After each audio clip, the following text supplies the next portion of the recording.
Now to pray, and you're about to finish up, Brother Jason.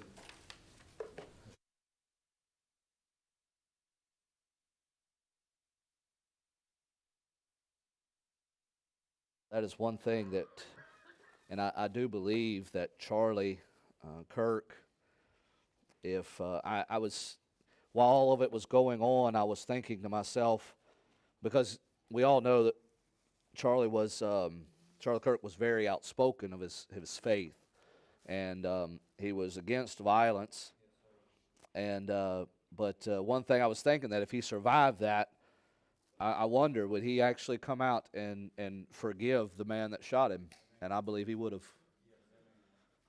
He would have had to pay the punishment for it, but I believe that Charlie Kirk would have forgave him just from his actions, his testimony, and that's something that we all have um, to kind of understand is we need to have the mind of Christ in our daily walk, in our daily life, and praying for that individual, praying for any individual, the individual that killed that innocent young lady on the train.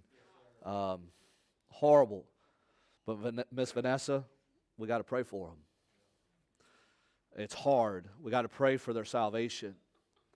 We got to pray for their. We got to pray for those fools that keep letting that criminal walk among us. I'm sorry. Yeah. But it comes down to pray, and when there's anger, and some of it's righteous anger, and some of it's a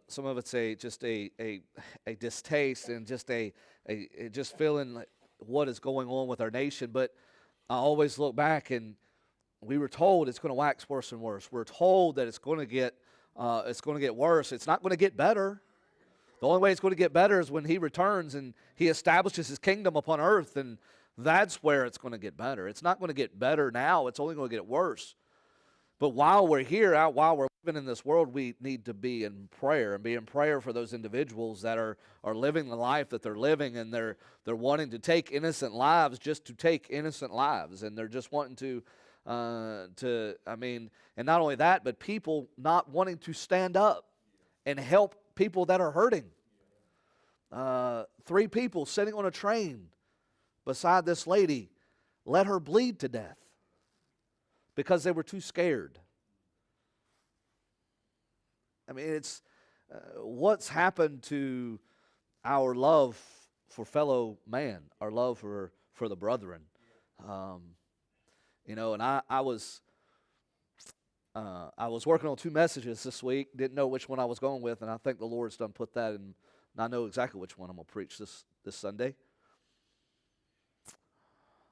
I mean, just our as Christians, and even as Christians, we have a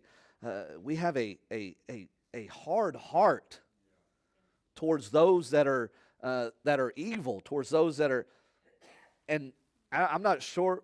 I mean, Christ, He didn't have his heart wasn't hardened towards the Pharisees. He called them out for what they did wrong. He called them out for what they were doing, but He died for them just like He died for us. He loved them just like He loves us.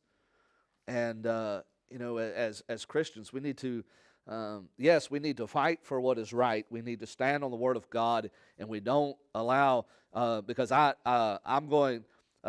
much rather I'm gonna follow God rather than man. Whatever God says, I'm gonna do. But God did establish a civil government for a reason, and up until the point that they tell me to do what violates that Word of God, I'm gonna follow the civil government. But that Word of God tells me to love one another. Tells me to, tells me to lay down my life for the brethren. Tells me to lay down my life even for the innocent. And, so I think we need to do a better job of just loving our fellow brethren and our fellow man. And but as long as you don't compromise to this, just don't compromise this. But love like Christ would love, and tell others. And not telling someone about Jesus Christ is you hate them. When you don't tell them the greatest news that ever was, if you don't tell them this good news, you hate them. and hate is not something we're supposed to do. And so, well, I was going to preach tonight, but I don't think that's going to happen. I'm not going to dive into Hebrews tonight. Yes, ma'am. Something I was thinking about that I wanted to ask prayer for is you don't really, well, today walking around society, you're in danger, it feels like, but you don't really think about a pastor as a profession that you need to be worried for safety. You do.